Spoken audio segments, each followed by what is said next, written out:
Welcome to my YouTube channel Ceylon Vibes in North America. මම මේ video එක හරහා කරන්න බලාපොරොත්තු වෙන්නේ ලංකාවේ ඉඳන් ඇමරිකාවට එන කෙනෙකුට වැදගත් වෙයි කියන පොඩි කරුණු කීපයක් පිළිබඳව. අංග එක තමයි භාෂාව. ඉතින් මේ රටේ භාවිතා කරන ප්‍රධාන භාෂාව ඇමරිකන් ඉංග්‍රීසි කියලා ඕනම කෙනෙක් දන්න දෙයක්. එතකොට ලංකාවේදී අපි ඉගෙන ගන්න බ්‍රිටිෂ් ඉංග්‍රීසි. එතකොට බ්‍රිටිෂ් ඉංග්‍රීසි ඉගෙනගෙන අපිට ඇමරිකාවට ඇවිල්ලා කතා කරන්න බැරිද? නෑ පුළුවන්. අපි ලංකාවේදී බ්‍රිටිෂ් ඉංග්‍රීසි ඉගෙනගෙන මේ ඇමරිකාවට ආවහම අපිට එහෙම කිසිම ගැටලුවකට භාජනය වෙන්නේ නැහැ. අපිට හොඳට කටයුතු කරගෙන යන්න පුළුවන්. ඒ වගේම මේ තියෙනවා කමියුනිටි කොලෙජ් කියලා. ඒවට ඇතුළත් වෙලා ඒවැ තියෙන ඉංග්‍රීසි පාඨමාලා හදාරලා ඔයාලා බලාපොරොත්තු වෙන අරමුණු වලට යන්න පුළුවන්. ඊගාව කාරණේ විදිහට මට කියන්න තියෙන්නේ කම්මැලිකම නැති කරගෙන එන්න ඕනේ. විශේෂයෙන්ම මේ නෝර්ත් ඇමරිකාව වගේ ප්‍රදේශවලට ආවොත් අනිවාර්යයෙන්ම වින්ටර් එක කාලෙට රැකියාවට යනකොට පොඩි පොඩි ප්‍රශ්න වලට ගැටලු වලට මුහුණ පාන්න සිද්ධ වෙනවා. එතකොට ලංකාව වගේ රටකදී නම් අද වැස්ස අද පායනවා කියලා වැඩ කල්දදා ඉන්න පුළුවන්. නමුත් මෙහෙදී එහෙම බෑ. තමන් ආපු කාරණේ කොහොම හරි ඉෂ්ට කරගන්න වෙනවා අපි වෙනත් රටකට ආපුවාම.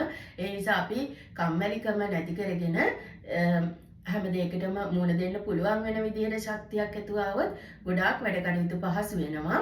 ඒ වගේම සමහර විට ඔබට රාත්‍රී කාලයේ වැඩට යන රැකියාව ලැබෙන්න පුළුවන්. එහෙම නැත්නම් උදේ පාන්දරම යන රැකියාව ලැබෙන්න පුළුවන්. මේ හැම දෙයකටම ඔරොත්තු දෙන විදිහට හිත හයිය කරන් මේ වගේ රටකට එන්න ඕනේ.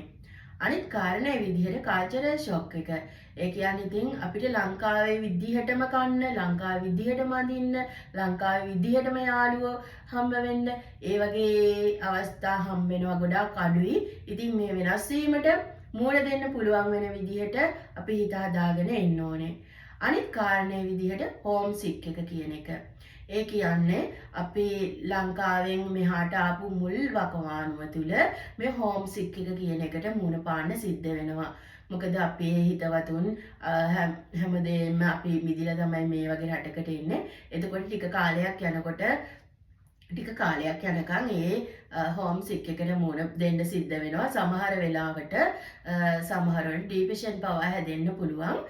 නමුත් අපි හිත හයිය කරගෙන ඒ දෙයට මුහුණ දුන්නොත් ගොඩාක් පහසුවෙන් අපිට අපේ අරමුණ කරා යන්න පුළුවන්. විශේෂයෙන්ම කියනවා නම් මම ආවෙත් පැන්ඩමික් කාලය තුල ඒ කාලය තුල බොහොම අමාරුවෙන් තමයි එම හෝම් සික් එක කියන දෙයට මුහුණ දුන්නේ. ඊගාව කාරණේ විදිහට විශේෂයෙන්ම කියන්න ඕනේ මේ රටේදී අපිට හම්බ වෙනවා ලෝකේ ඉන්න හැම රටකම වගේ මිනිස්සු. එතකොට අපි රැකියාවකට ගියත් ඉගෙන ගන්න ගියත් බොහෝ දුරට අපිට වෙනත් රටවල පුද්ගලයන් එක්ක තමයි ගනුදෙනු කරන්න වෙන්නේ.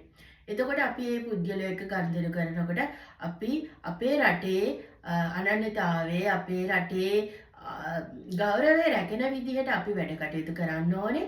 ඒ වගේම අපි මොලේ පාවිච්චි කරලා වැඩ කටයුතු කරන්න ඕනේ. මොකද සමහර වෙලාවට සමහර රැකියාවලදී වෙනත් රටවලින් ආපහු කම්ප්ලේන්ට් කරන්න බලන ගතියෙම වැඩි.